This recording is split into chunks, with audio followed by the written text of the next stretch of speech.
My name is Helen Stoner, and I am living with my stepfather, who is the last survivor of one of the oldest Saxon families in England, the Roylotts of Stoke Moran, on the western border of Surrey."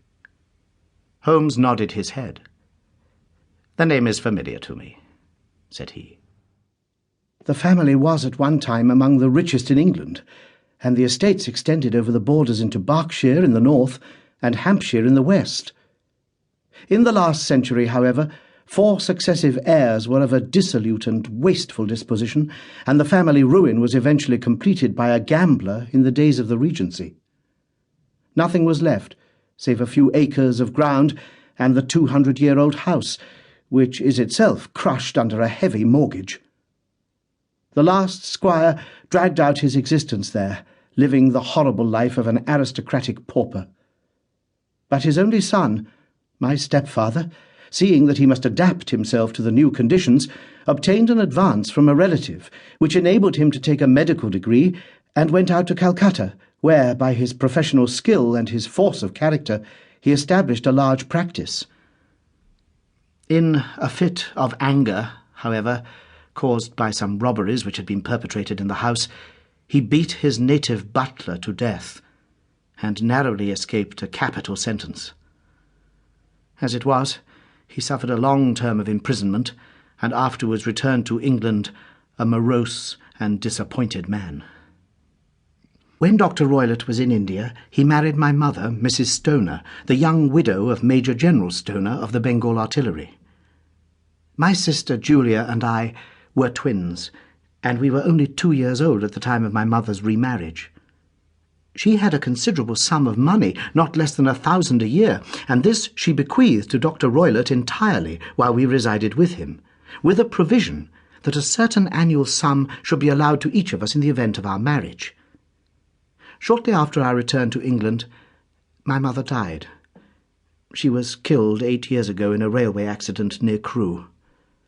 Dr. Roylott then abandoned his attempts to establish himself in practice in London, and took us to live with him in the old ancestral house at Stoke Moran.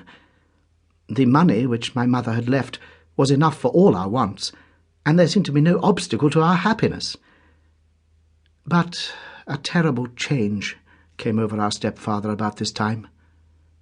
Instead of making friends and exchanging visits with our neighbours, who had at first been overjoyed to see a Roylott of Stoke Moran back in the old family seat, he shut himself up in his house, and seldom came out save to indulge in ferocious quarrels with whoever might cross his path.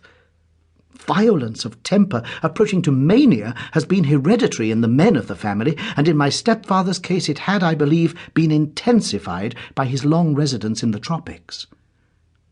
A series of disgraceful brawls took place, 2 of which ended in the police court, until at last he became the terror of the village, and the folks would fly at his approach. For he is a man of immense strength, and absolutely uncontrollable in his anger.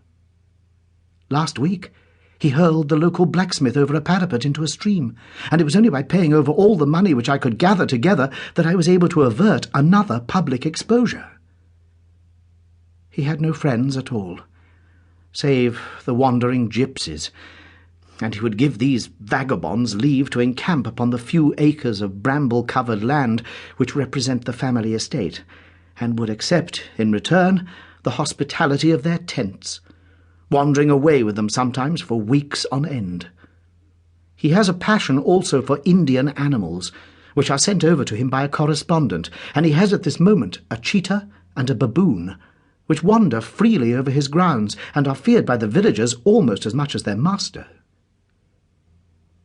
You can imagine from what I say that my poor sister Julia and I had no great pleasure in our lives. No servant would stay with us, and for a long time we did all the work of the house. She was but 30 at the time of her death, and yet her hair had already begun to whiten, even as mine has. Your sister is dead, then?